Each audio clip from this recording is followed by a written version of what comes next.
ना भी बिगड़ गया है तुम दोनों का रिश्ता। मैं कहती हूँ केवल एक प्रयास से अगर वो सुधर सकता है तो इससे बड़ा कोई प्रयास नहीं। रिलेशनशिप से महंगी कोई चीज नहीं होती, मजबूत कोई चीज नहीं होती है। बात बात पर रिश्ते को तोड़ने की बात मत करो। उससे जाकर पूछो जिनकी लड़की का विवाह हो ही नहीं रहा।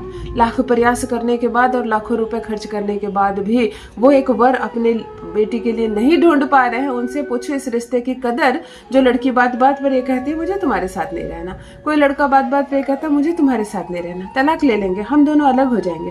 तुम दोनों का विवाह नियति को मंजूर थी, तुम दोनों किस्मत वाले थे, इसीलिए विवाह हो गया तुम दोनों का। अनगिनत लाखों करोड़ों ऐसे जोड़े हैं, करोड़ों ऐसे मेरे भाई बहन हैं जिनको उनका जीवन साथी नहीं मिल पा रहा। उम्र हो गई है, बुजुर्ग हो गए हैं, लेकिन रिश्ता नहीं हो पाया। इसीलिए जिन भाई बहनों का विवाह हो गया है उस विवाह की कीमत को समझो, प्रेम से निभाओ। सैकड़ों हजारों लोग जुड़े थे आपकी शादी में, सबने आशीर्वाद दिया था, सबने कुछ सोचा था, तब ये विवाह हुआ। ऐसे अपनी मनमानी मत करो। अगर कोई मेरी बहन जिसको ससुराल में कष्ट हो रहा है, पति पसंद नहीं आ रहा है क्योंकि पति का व्यवहार ही ठीक नहीं है, मैं मानती हूँ हर लड़की को थोड़ा सा प्रेम, थोड़ा सा सम्मान मिलना चाहिए। ससुराल में छोड़कर गई है वो अपना सारा जीवन, सारी खुशियां किसी एक लड़के के नाम पर, तो उस लड़के को चाहिए कि वो सबसे पहले प्रायोरिटी अपनी पत्नी को दे। अगर आप अपने पत्नी को प्रेम नहीं दे सकते, सम्मान नहीं दे सकते, उसकी इच्छा पूरी नहीं कर सकते, आपको विवाह करने का अधिकार ही नहीं था। और किए हो तो निभाओ। अगर पति बात नहीं करता है, रूठा रूठा सा रहता है, सम्मान नहीं देता है, प्रेम नहीं करता है, इस रिलेशनशिप को खूबसूरती के साथ नहीं निभा पा रहा है और आपको ऐसा लग रहा है जैसे इस घर में अब रहना मुश्किल है, मेरे लिए दम घुटता है, आपका रिलेशनशिप हद से ज्यादा खराब हो रहा है, तलाक की बात तक कर रहा है आपका पति, पिता के घर भेज दिया है कितनों को।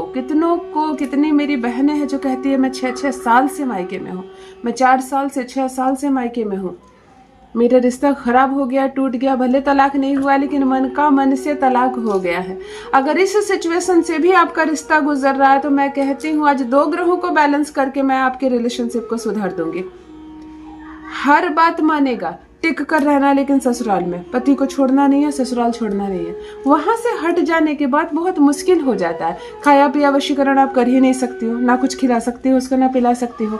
कुछ वशीकरण आंखों से काजल लगाकर या तिलक लगाकर उसको देखने से होता है, ये आप कर नहीं सकती हो, दूर रहती हो। इसीलिए मैं कहती हूँ अगर उपाय तभी सार्थक होगा जब आप ससुराल में रह रही हो। अब अगर मेरी कुछ बहनें हैं लगातार मायके में रह रही है, भगा दिया है उन लोगों ने, नहीं रखना चाहता, नहीं चढ़ने देता, तो अलग बात है। तब भी मैं वह प्रयोग बता रही हूँ कि अगर मायके में रहती हो तो मायके में से ये प्रयोग करो, 100% सार्थक होगा। भाग कर आएगा आपके पास, हाथ जोड़कर आपको अपने घर लेकर जाएगा, माफी मांगेगा, अपने किए की गुलामी ना करे आपका पति आपसे तो कहिए। अगर विवाह नहीं हुआ है, प्रेमी है वो आपका और विवाह करने से मुकर रहा है, रिश्ते में आगे बढ़ने से मुकर रहा है, अगर ये संबंध खटास की ओर जा रहा है तो मिठास में बदलूंगी। वही प्रेमी भाग कर आएगा, डोली बारात लेकर आएगा, आपको अपने दुल्हन बनाकर लेकर जाएगा। देखो तुम दोनों के बीच सब कुछ कितना सुंदर, कितना सार्थक हो जाता है। जान लीजिए प्रथम मैं कौन हूँ। नमस्कार मित्रों, मैं हूँ खुशबू सिंह। बहुत स्वागत, बहुत अभिनंदन आप सबका हमारे चैनल ज्योतिष ज्ञान में। कैसे हैं आप और घर में सब कैसे हैं? मेरे कमेंट सेक्शन में जय माता दी, हर हर महादेव अवश्य लिखें, अपनी खैरियत मुझे जरूर बताएं।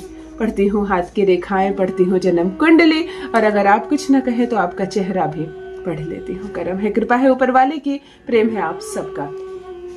जुड़िए ज्योतिष ज्ञान चैनल से। जो भी नए भाई बहन चैनल पर पहली बार आए हो, मेरे वीडियो को पहली बार देख रहे हो, मुझसे प्रथम बार मिल रहे हो, चैनल से जुड़िए, सब्सक्राइब कीजिए, मेरे परिवार का हिस्सा बनिए। दिल नहीं टूटने दूंगी, एक भी घर नहीं टूटने दूंगी।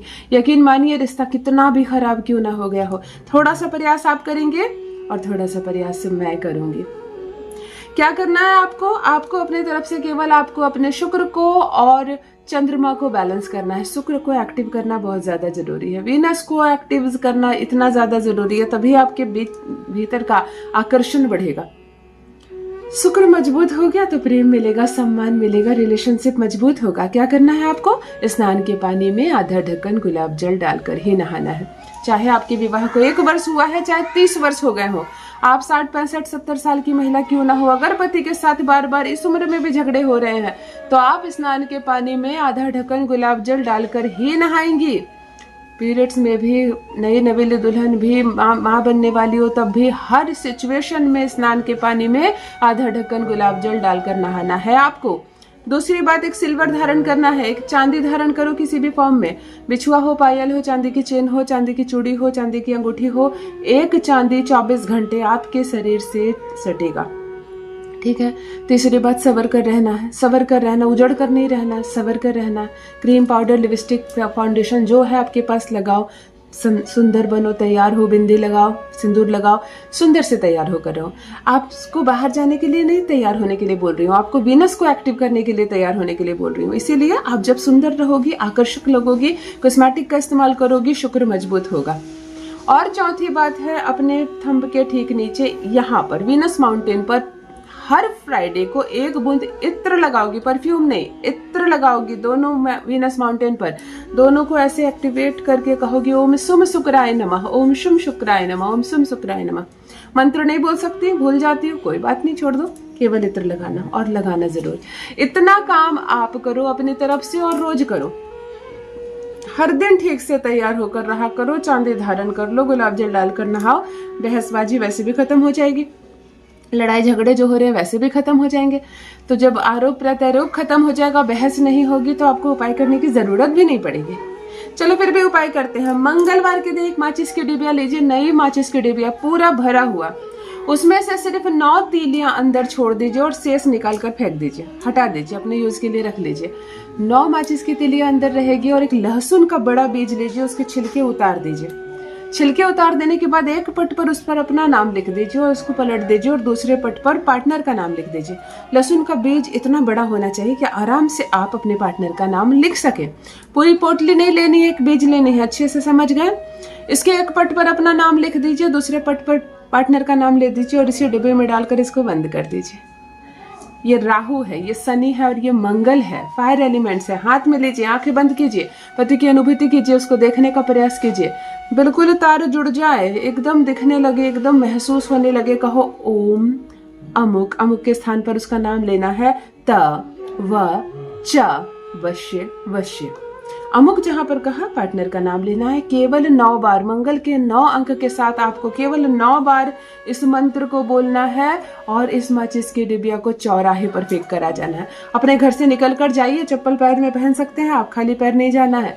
जो भी चौराहा पड़े, 3 राह या 2 राहे पर नहीं, जो भी चौक पड़े, चौराहा पड़े, वहां पर चुपचाप इसको फेंक कर आ जाइए, ताकि इस पर गाड़ी मोटर चढ़े, पशु चढ़े, इंसान चढ़े और इसकी दुर्गति हो जाए। आप इसको फेंक कर आ जाओ, अपने घर पर आकर थोड़ा जल छीट लो खुद पे, थोड़ा पानी पी लो, शांत हो जाओ, सकारात्मक चीजें देखने का प्रयास करो, सकारात्मक चीजें सोचो, और यहाँ से रिलेशनशिप एक नया मोड़ लेगी। जीवन अद्भुत रूप से बदल जाएगा। जो बात नहीं करता है वो पीछे पीछे घूमेगा, जो कद्र नहीं करता है वो गुलामी करेगा। अवश्य करें, अपना अनुभव मेरे साथ भी अवश्य साझा करें।